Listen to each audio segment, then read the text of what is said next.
Bonjour et bienvenue sur Algomus. Aujourd'hui, c'est une nouvelle fonction qui va passer un petit peu entre nos mains pour voir comment elle fonctionne, pour essayer de la décortiquer, voir sous toutes les coutures. Ça va être la fonction substring. Alors la fonction substring, qu'est-ce qu'elle fait?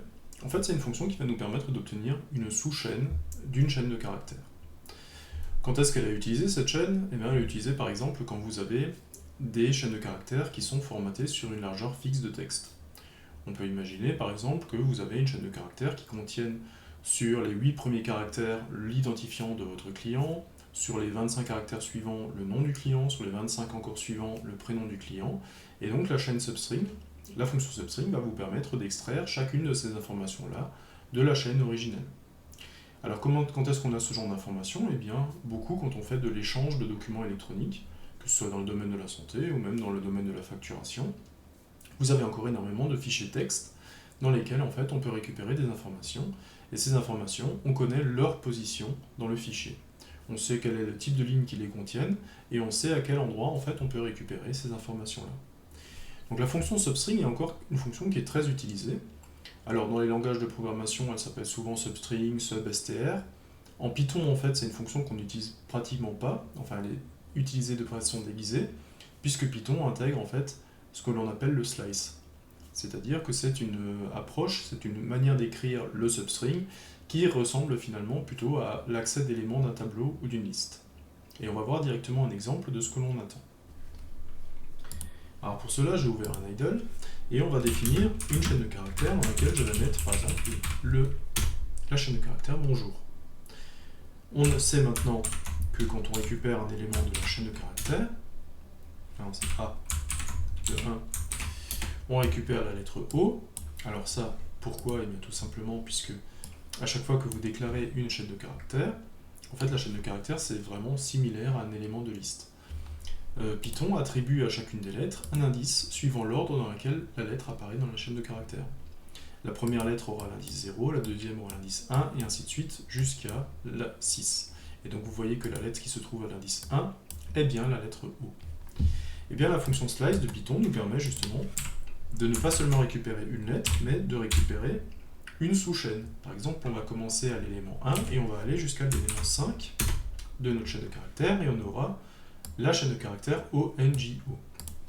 Donc en fait, ce qu'on a récupéré, c'est ONGO en prenant comme début 1 et comme fin 5.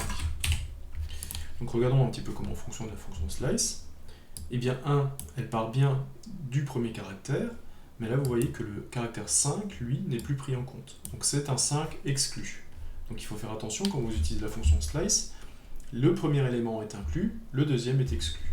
Si on voulait le représenter un peu en termes de tableau, on pourrait dire que le tableau commence avant le premier élément, et il s'arrête avant le dernier élément. Donc on est toujours dans les deux avant. Donc il y a quand même une certaine logique là-dedans. Donc ce que je vous propose aujourd'hui, c'est d'essayer d'écrire la fonction substring de notre côté et d'essayer de voir que finalement cette fonction, elle peut nous montrer plein de choses. Elle peut nous montrer que de temps en temps, elle peut taper dans un espace mémoire qui est dans la prolongation du tableau dans lequel on essaye d'avoir nos informations, ce qui va nous poser problème. Et on va voir qu'on peut aussi optimiser cette fonction finalement pour qu'elle fasse le moins d'opérations possible. Donc je vous propose de commencer par une approche un petit peu naïve de la programmation de cette fonction et de voir comment on pourrait mettre les éléments dedans. Alors on va appeler cette fonction sous-chaîne. Donc je garde toujours des noms français pour être sûr que la fonction n'existe pas, puisque le nom anglais substring existe souvent dans les langages de programmation. Et comme on est en train de réécrire des fonctions qui sont souvent déjà prédéfinies dans les langages, je préfère donner une appellation française, au moins je suis sûr que cette appellation, on ne la retrouvera pas dans le langage. Donc, on utilise comme premier paramètre la chaîne de caractères C. Donc là, typiquement dans mon exemple, c'est bonjour. Puis je vais utiliser un entier qui va symboliser le début de l'indice de début. Donc ici c'était 1. Et je vais avoir aussi un entier qui va symboliser l'indice de fin. Ici c'était 5. Enfin, cette fonction va nous renvoyer une chaîne de caractères qui va contenir la sous-chaîne de C qui se trouve entre les indices début et fin. Ok, donc on a tous les éléments en main.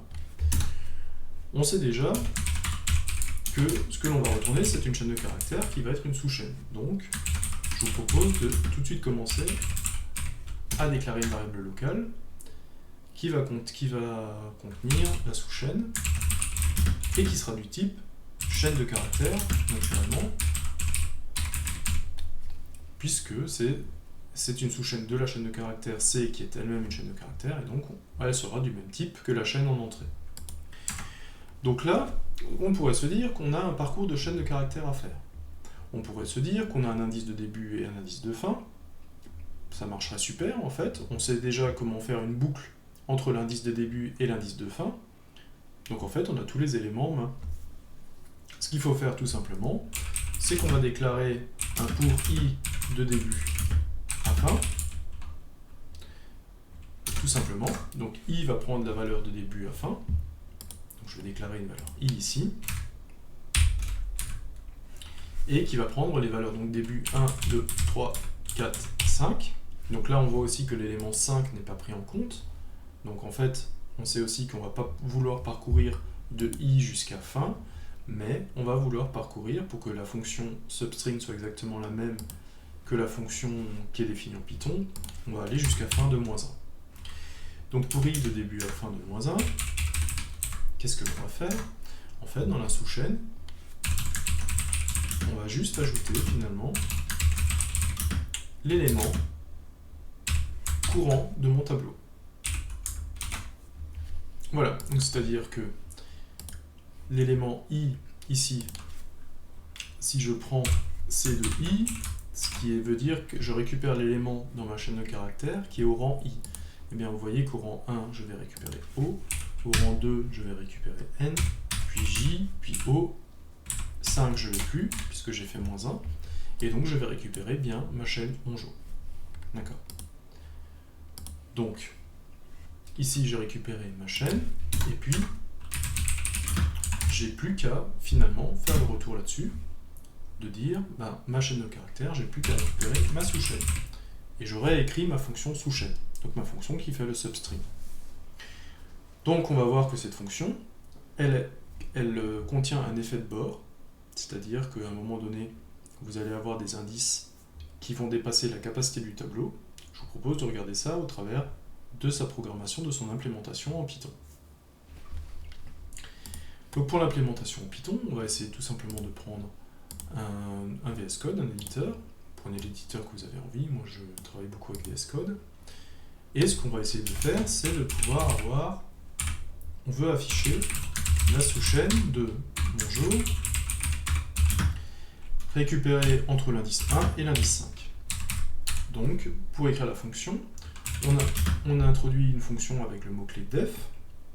Donc je vais créer ma fonction sous-chaîne. Ici, elle va prendre une chaîne de caractères en paramètres, elle va prendre l'indice de début et elle va prendre l'indice de fin. Je commence par ma variable sous-chaîne, que j'ai définie dans mon algorithme, ma variable sous-chaîne, que j'ai oublié d'ailleurs dans mon algorithme d'initialiser. Naturellement, si vous voulez mettre toujours des paramètres dedans, il faut l'initialiser au départ à blanc. On met d'abord une sous-chaîne vide dedans, ce qui permet qu'à chaque tour de boucle, en fait, on va pouvoir rajouter un élément. Très important. Donc là, c'est pareil, ma sous-chaîne, je la déclare à vide, et je déclare ma variable i, inRange. Donc range, je vais partir de début, et je vais aller à fin avec ma fonction range. Alors pourquoi je ne fais pas fin moins 1 ici? En fait, parce que la fonction range, elle inclut déjà la fin dedans. Je vais vous montrer. Pour i inRange, si je fais 1, 5, ici, et que je fais un print i, vous voyez que les valeurs de i sont 1, 2, 3, 4, et sont jamais 5. En fait, la fonction range exclut déjà la borne supérieure. Elle inclut la borne inférieure, vous voyez que j'ai bien le 1 dedans, mais j'ai pas le 5, ça s'arrête juste à 5 moins 1, 4. Donc je ne suis pas obligé de faire fin moins 1, c'est déjà géré dans le range. Ok, donc j'ai créé ma boucle. Ici, j'alimente ma sous-chaîne. Donc, en Python, j'ai le droit d'écrire plus égal, qui est l'équivalent de... Alors, c'est l'équivalent de si je mettais sous-chaîne plus chaîne de i. Voilà. Ça, j'ai le droit de dire, si j'utilise l'élément à gauche et que je le réutilise à droite, j'ai le droit, en fait, de le mettre qu'une seule fois et d'utiliser l'opération plus égale. En fait, c'est équivalent. Donc là, on a fini notre pour.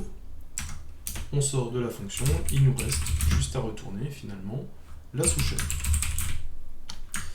Ça va nous permettre de tester cette fonction directement.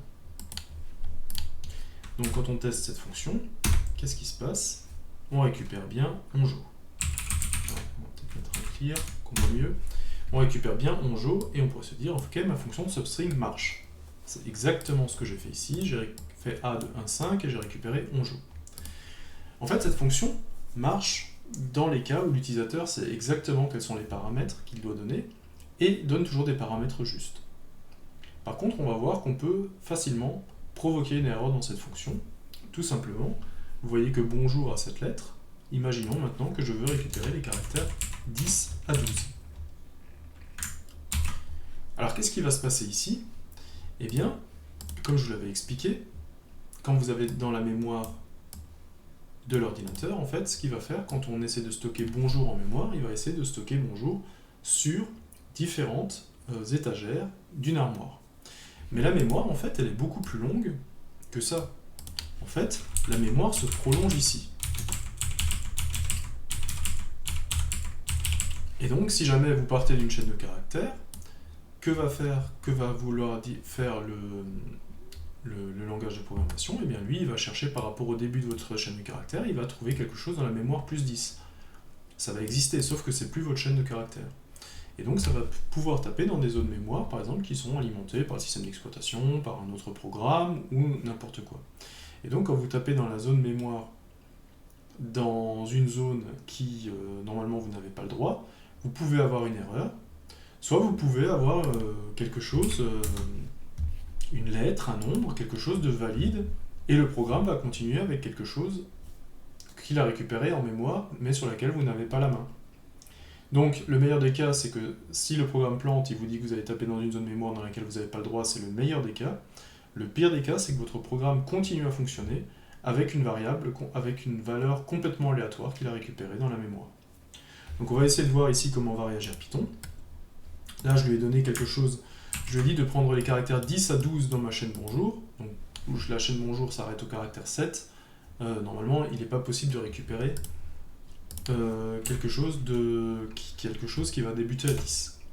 Et là, vous voyez que Python me donne une erreur directement, et il me dit string index out of range. Donc, c'est-à-dire que Python sait que ma chaîne, elle a bien 7 caractères, et que tout ce que je vais demander au-delà va poser problème.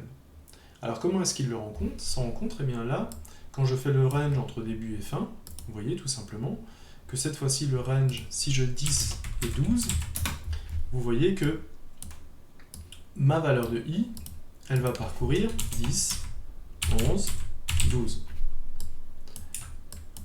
Qu'est-ce que ça va être la correspondance à ces différents indices? Eh bien, en fait, ça va être les indices qui sont là.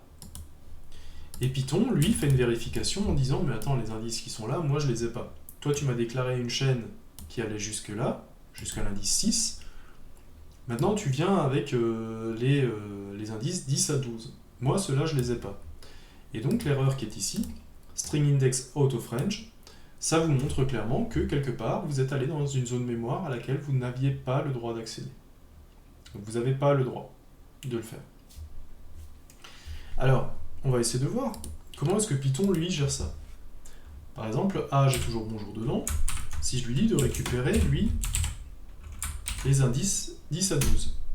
En fait, vous voyez que Python, lui, me renvoie une chaîne vide, mais ne plante pas. Donc, j'ai pas de message d'erreur, il n'y a pas de problème, il m'a juste renvoyé une feuille vide. On va essayer de calquer un petit peu ce comportement là-dessus, et on va essayer de voir ce qui ne va pas dans notre algorithme pour pouvoir arriver là-dessus.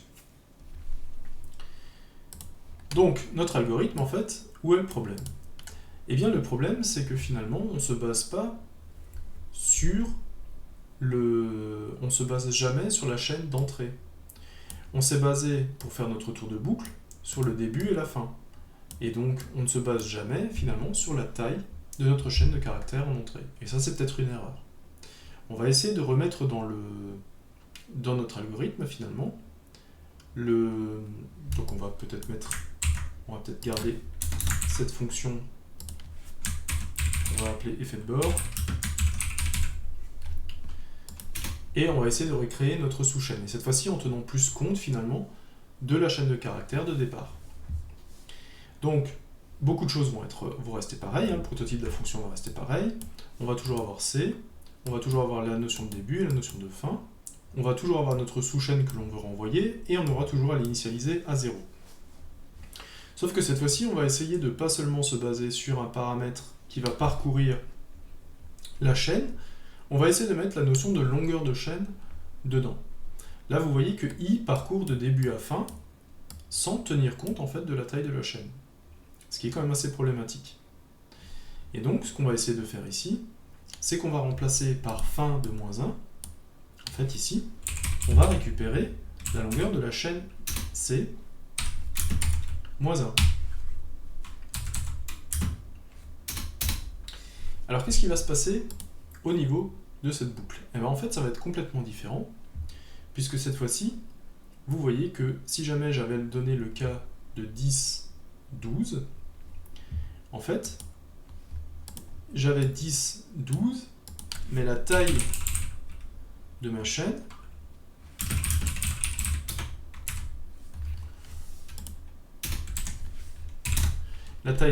en fait, ce serait 7 dans le cas de bonjour.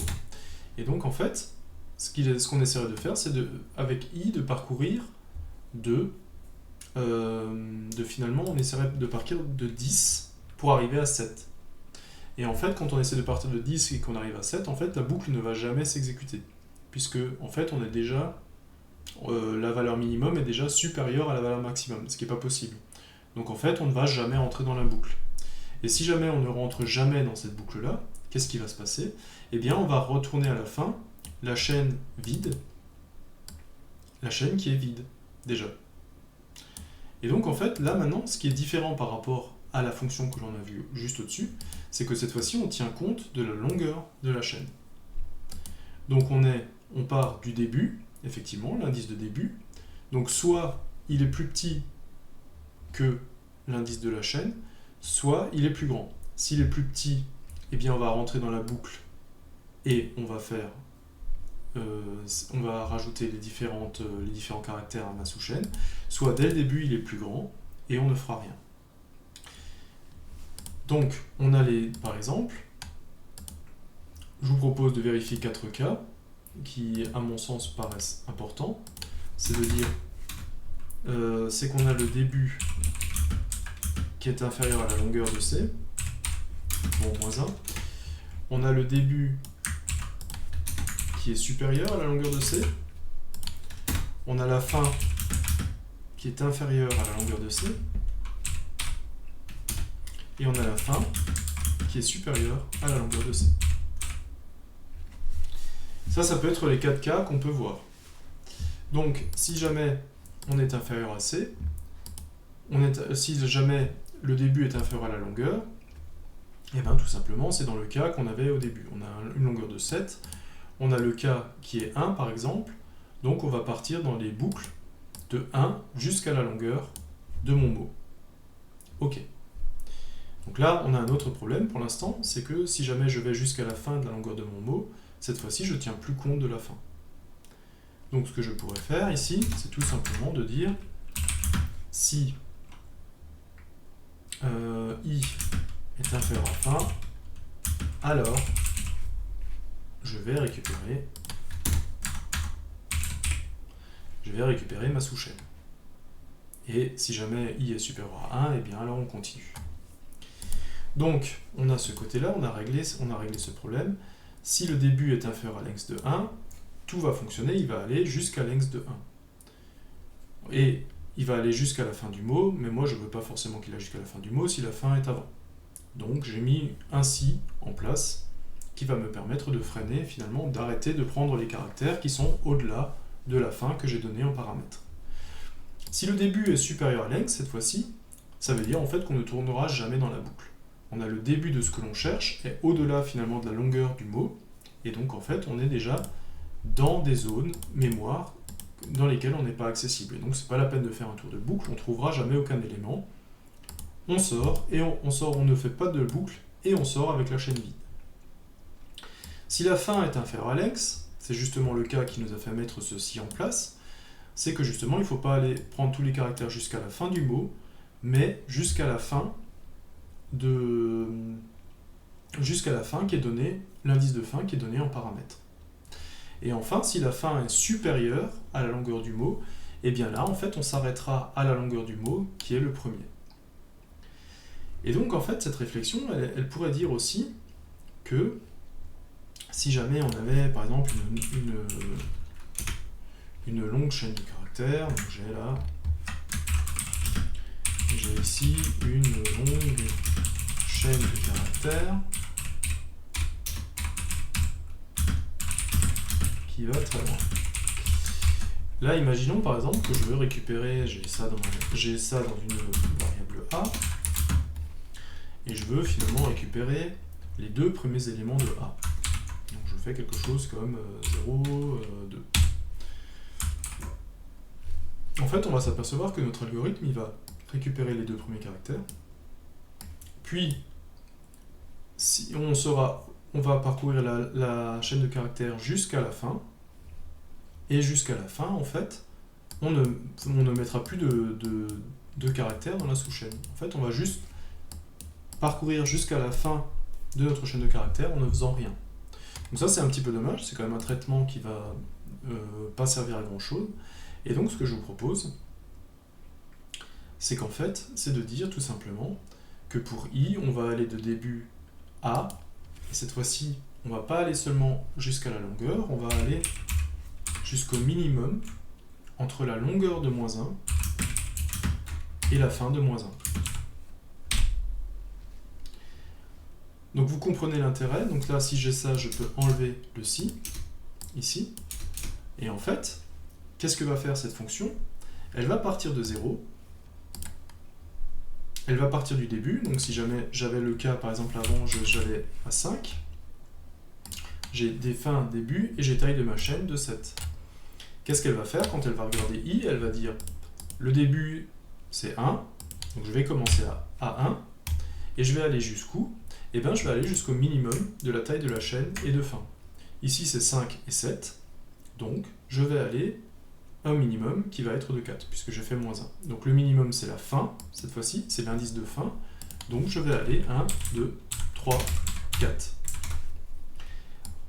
Si on avait eu un indice de fin farfelu qui était à 12, par exemple, qui dépassait les capacités de ma chaîne, en fait ce que je ferais, c'est que je chercherais le minimum entre la taille de ma chaîne et la fin, cette fois-ci c'est 7, et j'irai donc faire jusqu'à 2, 3, 4, 5, 6.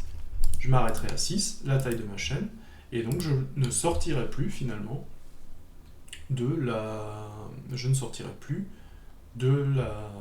chaîne de caractères. Je serai toujours en face d'un caractère qui a été alloué. Et donc j'aurai plus de dépassement de capacité mémoire non plus.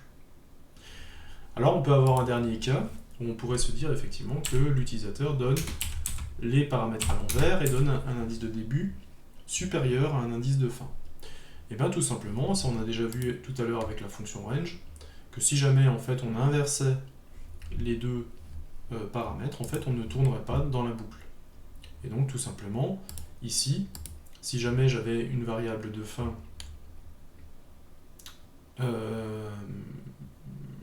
pour ici, de début, le début serait plus grand que le minimum de la longueur de la chaîne et de la fin, et donc si la fin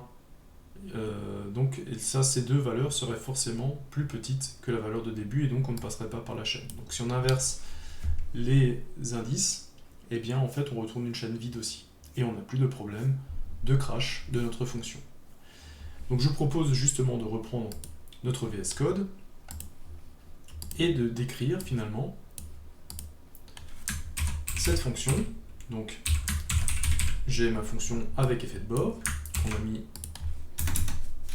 a vu tout tout à l'heure, et maintenant on va essayer de l'écrire sans effet de bord. Donc cette fois-ci, on voit que la différence qui a été faite, on est toujours dans l'initialisation, les paramètres n'ont pas changé, et cette fois-ci on a pour i qui va de range de début à finalement le minimum, donc la fonction min existe, min, entre la longueur de C et fin. Donc là je ne suis pas obligé de mettre -1, puisque en fait la fonction range, vous le savez, va faire -1 automatiquement, va exclure automatiquement la borne supérieure. Donc c'est comme ça que fonctionne la fonction range. On va essayer de reprendre notre exemple de tout à l'heure. Donc là, il n'y a pas grand-chose qui change. On remet la chaîne dedans, donc vous voyez, très peu de choses finalement. Ça nous a ramené une grande réflexion, mais finalement, ça nous a ramené à très peu de modifications. Seulement, c'est que la fonction avec effet de bord ne prenait pas compte de la taille de la chaîne initiale. Et c'est pour ça qu'on avait un problème. Cette fois-ci, on en tient compte, puisque la longueur de la chaîne initiale est maintenant un argument de notre boucle. On va essayer de reprendre, alors on va essayer déjà de faire un cas qui marche.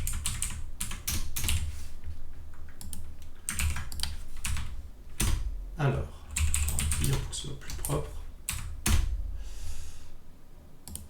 Ok, donc là on a de nouveau onjo, ça c'est très bien.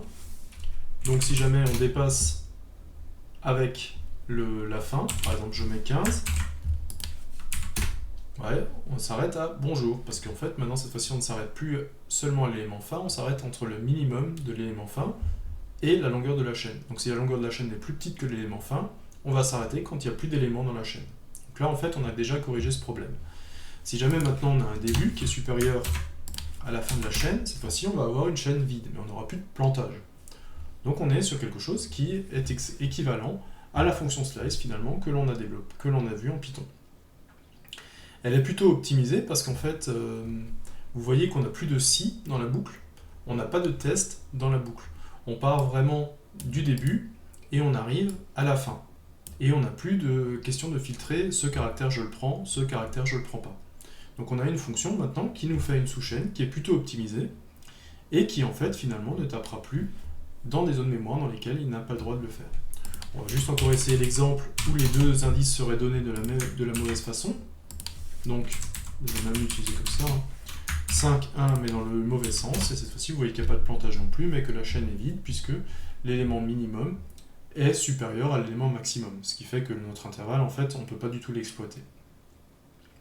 Donc, en fait, on a écrit une fonction plutôt robuste, qui ne fait plus d'effet de bord, et qui est plutôt optimisée du temps de traitement. Puisque, en fait, on ne parcourt que les éléments que vraiment on va récupérer dans la sous-chaîne. Donc encore une fonction substring qu'on utilise assez souvent dans les langages de programmation, sans forcément des fois chercher à comprendre ce qu'elle fait derrière. J'espère qu'au travers de cette vidéo, je suis arrivé à vous montrer les tenants et les aboutissants de cette fonction. On a vu que cette fonction, elle comporte finalement beaucoup plus d'intérêt qu'on semble le penser, puisqu'elle corrige énormément d'effets de bord, effectivement, puisque vous essayez de chercher une sous-chaîne dans une chaîne, et vous donnez donc un indice de début, un indice de fin, et il y a plusieurs cas de figure qui peuvent se produire par rapport à ces indices. L'utilisateur peut donner des mauvais indices, il peut donner des indices qui sont en dehors de la définition de la variable, il peut donner des indices qui sont dans le mauvais sens, et ainsi de suite.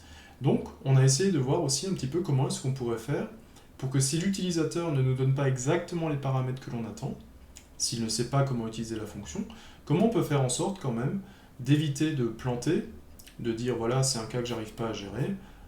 On a essayé de voir comment finalement on a pu faire évoluer notre fonction pour la rendre plus robuste et que les utilisateurs puissent l'utiliser même lorsque les paramètres ne sont pas forcément les bons. Donc on a fait le tour de la sous-chaîne, on a fait le tour de la fonction substring, il me reste donc juste à vous souhaiter une bonne journée et à vous dire à bientôt pour continuer l'exploration des fonctions à la loupe.